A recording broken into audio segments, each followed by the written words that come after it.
గుంటూరులోని ప్రత్తిపాడు నియోజకవర్గం అన్నపరు గ్రామంలోని బీసీ హాస్టల్లో విద్యార్థులు అస్వస్థతకు గురై జీజీహెచ్లో చికిత్స పొందుతున్నారు. ఈ నేపథ్యంలో మంత్రి సవిత, ఎమ్మెల్యే బూర్ల రామాంజనేయులతో కలిసి విద్యార్థులను పరామర్శించారు.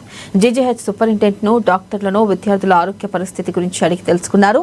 ఇక విద్యార్థులకు మెరుగైన వైద్యం అందించాలి. జీజీహెచ్ సూపరింటెండెంట్కు ఆదేశాలను జారీ చేశారు. అబద్ధాలు చెప్పడం వాళ్ళకి అలవాటు. మేము అభివృద్ధి ధ్యేయంగా పనిచేస్తున్నాం.